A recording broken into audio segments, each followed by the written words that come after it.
प्रभु यीशु मसीह में मेरे प्रिय भाइयों और बहनों, हमारे प्रभु और उद्धारकर्ता यीशु मसीह के पवित्र, जीवनदायी और करुणामय नाम में मैं आप सभी का आज की दिव्य कृपा की प्रार्थना में दिल से स्वागत करता हूँ।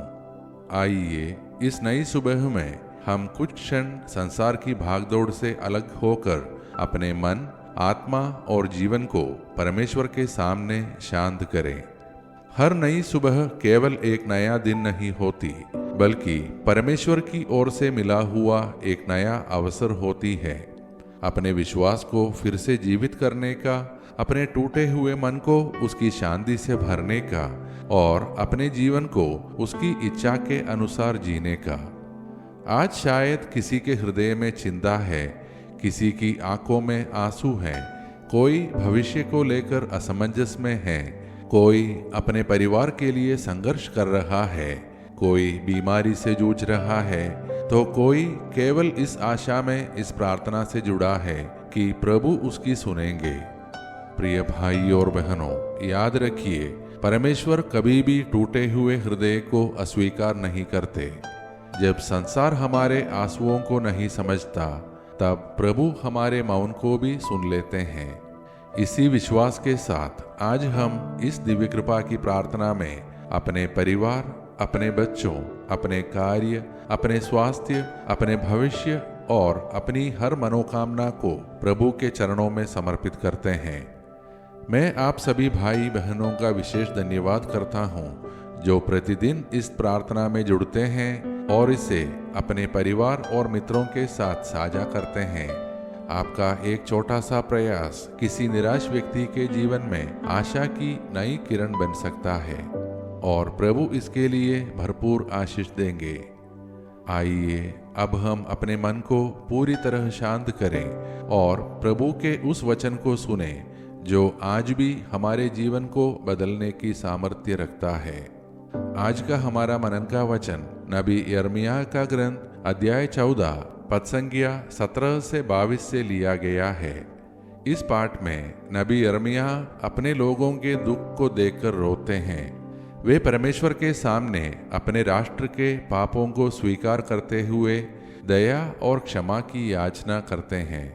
वे कहते हैं, हे प्रभु, यद्यपि हमारे पाप हमारे विरुद्ध गवाही देते हैं, फिर भी अपने नाम की महिमा के लिए हमारी सहायता कीजिए। हमारे अपराध बहुत हैं, हमने आपके विरुद्ध पाप किया है। क्या हमारे बीच आपके समान कोई है? हमारी आशा केवल आप ही हैं। मेरे प्रिय भाई और बहनों, आज का यह वचन केवल यिर्मयाह की प्रार्थना नहीं है, यह हम सबकी प्रार्थना भी है। जीवन में ऐसे समय आते हैं जब हमें लगता है कि सब कुछ हमारे हाथ से निकलता जा रहा है। हम प्रार्थना करते हैं लेकिन उत्तर नहीं मिलता, हम प्रयास करते हैं लेकिन सफलता नहीं मिलती, हम लोगों के लिए अच्छा करते हैं लेकिन बदले में निराशा मिलती है। ऐसे समय में मन टूट जाता है, लेकिन नबी यिर्मयाह हमें एक सुंदर बात सिखाते हैं। उन्होंने अपनी समस्या से अधिक परमेश्वर की दया पर विश्वास किया। उन्होंने अपने लोगों के पापों को छिपाया नहीं, उन्होंने बहाने नहीं बनाए, उन्होंने विनम्र होकर स्वीकार किया, प्रभु, हमसे भूल हुई है, फिर भी हमें मत छोड़िए। प्रिय भाई और बहनों, आज संसार में सबसे कठिन काम अपनी गलती स्वीकार करना है। हम अक्सर परिस्थितियों को दोष देते हैं, दूसरों को दोष देते हैं, समय को दोष देते हैं, लेकिन अपने हृदय को देखने से बचते हैं। नबी यिर्मयाह हमें सिखाते हैं कि परमेश्वर के सामने सच्चाई से खड़ा होना ही चंगाई की शुरुआत है। जब हम स्वीकार करते हैं कि हमें उसकी आवश्यकता है, तभी उसकी कृपा हमारे जीवन में कार्य करना शुरू करती है। आज बहुत से लोग बाहर से मुस्कुराते हैं लेकिन भीतर से रो रहे हैं। कई परिवार आर्थिक संघर्षों से गुजर रहे हैं, कई युवा भविष्य को लेकर भयभीत हैं, कई माता पिता अपने बच्चों के लिए चिंतित है, कई बुजुर्ग अकेलेपन का दर्द सह रहे हैं, कई लोग अपने स्वास्थ्य, रिश्तों या मानसिक तनाव से जूझ रहे हैं। आज का वचन हमें आश्वस्त करता है, हमारी अंतिम आशा मनुष्य नहीं परमेश्वर है। जब संसार के सारे दरवाजे बंद हो जाते हैं तब भी स्वर्ग का द्वार खुला रहता है। जब कोई हमारा हाथ नहीं पकड़ता तब प्रभु हमारा हाथ थाम लेते हैं। हम याद रखें, परमेश्वर कभी भी उस व्यक्ति को निराश नहीं करते जो पूरे विश्वास से उनकी ओर लौटता है। आज हम केवल अपनी आवश्यकताओं के लिए नहीं बल्कि अपने हृदय के परिवर्तन के लिए भी प्रार्थना करें। यदि हमारा हृदय बदल जाएगा तो हमारा जीवन भी बदल जाएगा। अब आइए प्रिय भाई और बहनों, जिस परमेश्वर ने हमारे आंसुओं को देखा है, जो हमारे मौन को भी सुनते हैं, उसी प्रेममय पिता के सामने हम अपने जीवन की हर आवश्यकता, हर पीड़ा और हर मनोकामना लेकर विश्वास के साथ प्रार्थना करें। हे सर्वशक्तिमान, प्रेममय और दयालु परमपिता परमेश्वर, आज इस नई सुबह के लिए हम आपका धन्यवाद करते हैं। धन्यवाद कि आपने हमें जीवन दिया, सांस दी और एक नया दिन देखने का अवसर दिया। हे प्रभु, हम आपके सामने अपने जीवन को पूरी सच्चाई के साथ प्रस्तुत करते हैं। यदि हमने अपने विचारों, शब्दों या कर्मों से आपको दुख पहुंचाया है तो हमें क्षमा कीजिए। हमारे भीतर नया और पवित्र हृदय उत्पन्न कीजिए। हमें ऐसा जीवन जीने की कृपा दीजिए जो आपको प्रिय लगे। हे प्रभु, इस प्रार्थना में जुड़े प्रत्येक भाई और बहन की विशेष मनोकामनाओं को अपने हाथों में लीजिए। जो बीमारी से जूझ रहे हैं उन्हें चंगाई दीजिए। जो मानसिक तनाव, अकेलेपन या निराशा में हैं उन्हें अपनी शांति से भर दीजिए। जो आर्थिक संकट से गुजर रहे हैं उनके लिए नए अवसर खोल दीजिए।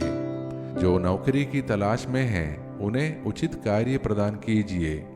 जो विद्यार्थी पढ़ाई कर रहे हैं उन्हें ज्ञान, स्मरण शक्ति और सफलता प्रदान कीजिए। जो परिवारों में कलह है वहाँ प्रेम और मेल मिलाप स्थापित कीजिए। पति पत्नी के संबंधों को मजबूत कीजिए। हमारे बच्चों को बुरी संगति और हर प्रकार के बुराई से सुरक्षित रखिए। जो आज अपना जन्मदिन या विवाह वर्षगांठ मना रहे हैं उन्हें अपने विशेष आशीषों से भर दीजिए। हे प्रभु, हमारे देश भारत को आशीष दीजिए। हमारे नेताओं को सत्य, न्याय और सेवा की भावना से कार्य करने की बुद्धि प्रदान कीजिए। पूरे विश्व में जहाँ युद्ध, हिंसा, भूख और अशांति है वहाँ अपनी शांति स्थापित कीजिए। हमें अचानक और अप्राकृतिक मृत्यु, दुर्घटनाओं, बीमारियों, पाप और हर प्रकार की बुराई से सुरक्षित रखिए। हमें कभी भी अपनी उपस्थिति से दूर मत होने दीजिए। हमारे जीवन को ऐसा बना दीजिए कि हम जहाँ भी जाएं वहाँ आपके प्रेम, करुणा और आशा का साक्षी बने। ये सारे प्रार्थनाएं और हमारे मन के अन्य प्रार्थनाएं हम समर्पित करते हैं हमारे प्रभु और उद्धारकर्ता यीशु मसीह के पवित्र और सामर्थ्यशाली नाम में, आमीन। मेरे प्रिय भाई और बहनों, आज का वचन हमें याद दिलाता है कि जब हम अपने पूरे विश्वास के साथ परमेश्वर के सामने आते हैं तब उनकी दया हमारी कमजोरियों से कहीं अधिक महान होती है। अपने पूरे दिन की शुरुआत इसी विश्वास के साथ हम करें, मेरी आशा केवल प्रभु में है और वह मुझे कभी निराश नहीं करेंगे। यदि आज की यह मनन और प्रार्थना आपके लिए आशीष बनी है तो कृपया इसे लाइक करें और इसे अपने परिवार तथा मित्रों के साथ साझा करें जिनके लिए आप प्रार्थना करना चाहते हैं। आपका एक छोटा सा प्रयास किसी के जीवन में परमेश्वर की कृपा का माध्यम बन सकता है। हम सब कल फिर इसी समय दिव्य कृपा की प्रार्थना में एक साथ मिलेंगे। तब तक परमपिता परमेश्वर का प्रेम, हमारे प्रभु यीशु मसीह का अनुग्रह और पवित्र आत्मा की सहभागिता हम सभी के साथ बनी रहे। आमीन। धन्यवाद के साथ स्तुति गाऊंगा, हे यीशु मेरे खुदा,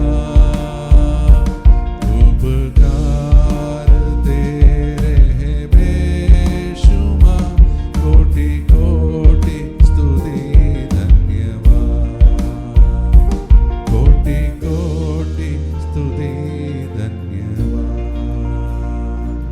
कोटि कोटि स्तुति।